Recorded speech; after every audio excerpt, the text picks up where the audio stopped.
Assalamualaikum warahmatullahi wabarakatuh.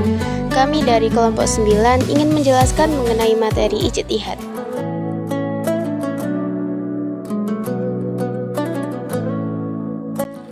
Ijtihad berarti mengarahkan segala kemampuan secara sungguh-sungguh untuk menanggung beban yang berat.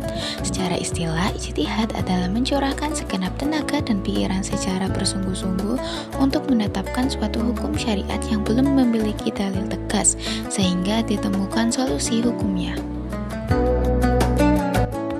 Quran Surat Al-Fatir ayat 35. Bismillahirrahmanirrahim. Allazi ahallana darul muqamati min fadlih la yamassuna fiha nasabu wa la yamassuna fiha lughub. Artinya, yang menempatkan kami dalam tempat yang kekal atau surga dari karunia-Nya. Di dalamnya kami tiada merasa lelah dan tiada pula merasa lesu. Selanjutnya ada urgensi dan kedudukan hukum ijtihad. Pertama ada wajib ain. Wajib ain berlaku bagi seorang mujtahid yang diminta fatwa atas suatu peristiwa aktual dan dikhawatirkan momentumnya hilang tanpa kepastian hukum jika tidak segera diputuskan atau ketika ia menghadapi masalah hukum bagi dirinya sendiri. Yang kedua ada wajib kifayah. Berlaku jika ada suatu peristiwa yang memerlukan kepastian hukum namun masih terdapat mujtahid lain di wilayah tersebut. Jika salah satu sudah berijtihad, kewajiban yang lain gugur. Jika tidak ada yang melakukannya, semua berdosa.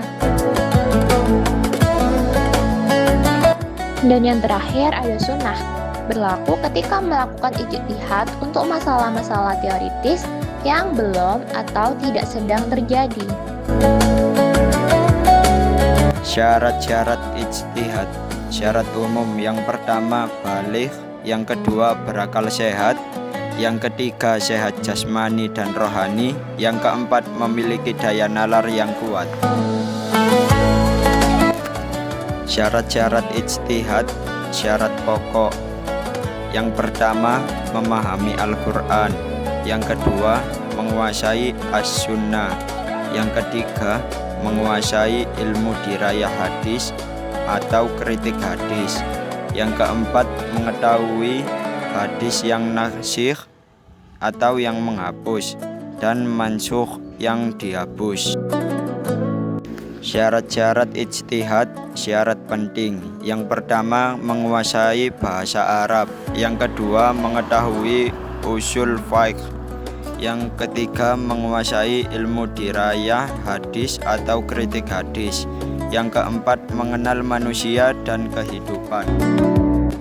Bentuk-bentuk ijtihad yang pertama ada ijma, kesepakatan para mujtahid mengenai hukum syara atas suatu peristiwa setelah wafatnya Rasulullah SAW. Contoh, kesepakatan kaum muslimin mengangkat Abu Bakar As-Siddiq sebagai khalifah pertama. Yang kedua yaitu qiyas, menetapkan hukum suatu perkara baru yang belum ada dalil nasnya dengan cara menyamakannya dengan perkara lama yang sudah ada hukum dalilnya karena terdapat persamaan ilat atau sebab hukum.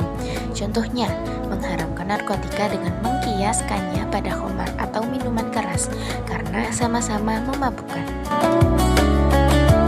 Yang ketiga yaitu maslahah mursalah, penetapan hukum berdasarkan kemaslahatan umum yang tidak disebutkan secara spesifik oleh dalil atau tidak ada perintah maupun larangannya, namun sejalan dengan tujuan syariat.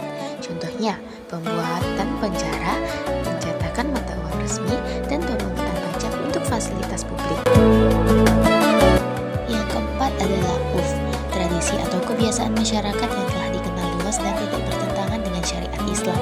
Contohnya, transaksi jual beli yang sah hanya dengan saling memberi barang dan uang tanpa perlu mengucapkan ijab qabul secara lisan atau jual beli ta'ati.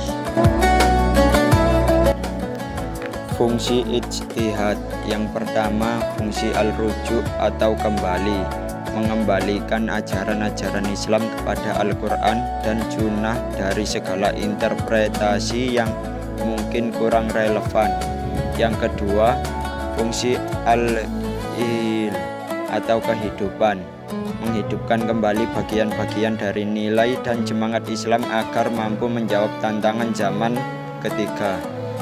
Yang ketiga, fungsi al-inabah atau pembenahan, membenahi ajaran-ajaran Islam yang telah diijtihad oleh ulama terdahulu dan dimungkinkan adanya kesalahan menurut konteks zaman dan kondisi yang dihadapi.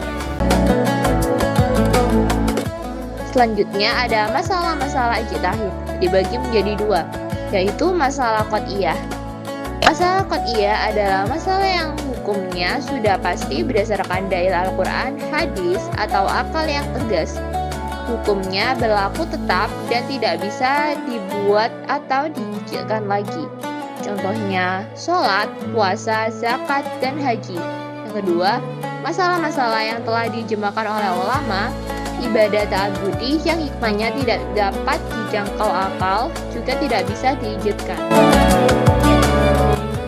Selanjutnya ada penyebab terjadinya perbedaan ijtihad. Yang pertama, berbeda tanggapan terhadap hadis. Yang kedua, berbeda tanggapan tentang ta'arud. Dan yang ketiga yaitu perselisihan tentang ilat dari suatu hukum. Semoga materi yang kami sampaikan dapat bermanfaat.